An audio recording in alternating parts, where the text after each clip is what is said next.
And now we'd like to introduce a new correspondent here at the NewsHour, Amna Nawaz. Amna, welcome. Thank you so much, Judy. It is great to be here. And we are so glad to have you. And tonight you have the story about these recently discovered trove of documents that give us new insight into what life was like under ISIS. That's right. It's a fascinating story. It takes us to Mosul, which is the second city in Iraq, the largest city that fell under ISIS control back in 2014. Now, by late 2016, those ISIS forces were driven out after months of fighting, a brutal bombing campaign, and block-by-block battles. But they left behind evidence of how they controlled the city and their would-be caliphate.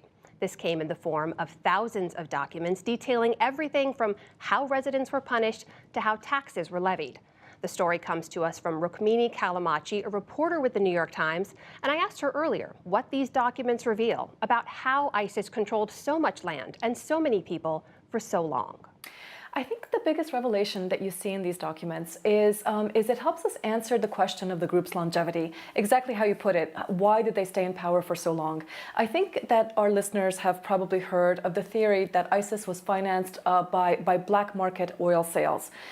Black market oil sales were a part of ISIS's spreadsheet, but the documents I recovered showed that they relied overwhelmingly on things that could not be bombed. The people under their control who were being taxed, the commerce that those people generated, which was also taxed, and the dirt under their feet. And agriculture was actually an enormously important source of financing for ISIS.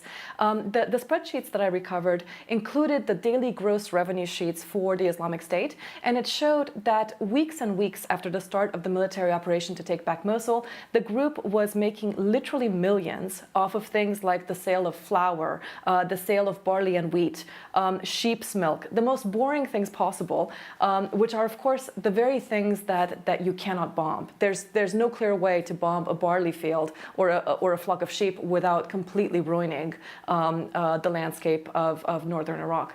Now, Rukmini, you spent over a year searching for these documents. Tell me a little bit more about how and where you found them. We found the first big batch of documents in December of 2016, and I did a total of 5 trips to Mosul. We ended up finding records in 11 cities, towns, and villages. And the thing that we learned early on is that we were essentially in competition with intelligence agencies who were also trying to find these records. So we didn't have almost any luck searching the major ISIS headquarters, the headquarters of their military bases or of their major offices. We learned to stay off the beaten track. And for example, the first batch of documents that we got was in a tiny village called Omar Khan, located southeast of Mosul. It's a place where security forces had gone through very rapidly, and so I think they hadn't properly searched it. We went to a building that villagers had identified as one of the ministries of ISIS.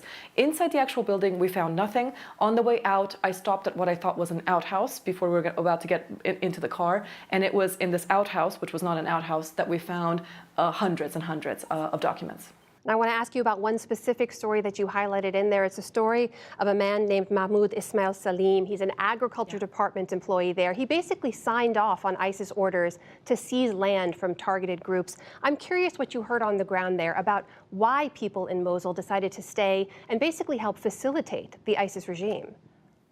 So ISIS, as you know, is a Sunni group. They are 100% Sunni. So as soon as they took over the area, Christians, Shias, Yazidis fled immediately. And what was left was the Sunni population of Mosul and the surrounding areas, which was still sizable. What the people told me is that they stayed for a host of reasons. They wanted to protect their families. They wanted to protect their homes, which they knew would be seized if they left. And it wasn't immediately clear to what extent they would become collaborators with the Islamic State. What ISIS did is, soon after taking the city of Mosul, they announced on the loudspeakers of mosques that civil servants needed to go back to work. And as a result, basically the entire public servant corps went back to work. And so they kept the city going as they would have if they were working for the Iraqi government. ISIS used the know-how of the Iraqi government to build its own state. It built its state on the back of the one that came before. Rukmini, from the people you spoke with there, is there any concern that after now the city has been leveled and all the fighting, the seeds of discontent have been sown, are they concerned that ISIS could come back? Absolutely, and you were seeing this. Even in the very first days of the liberation. ISIS cells remain in this area. You hear of suicide bombings routinely, or people being kidnapped, or altercations and deadly clashes with police. The same grievances that allowed this group to take hold in the first place are still very much present. People complain of the corruption of the Iraqi state, of not being given a fair shake unless they have what's called wasta, or connections to people in power.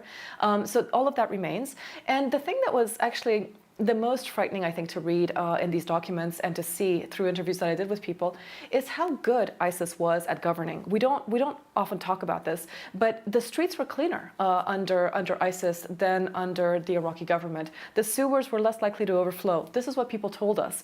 And the fact that the Iraqi state cannot take care of those basic things is the kind of thing that festers and causes people to show sympathy for this group. Rukmini Callimachi, thank you for your time. Thank you.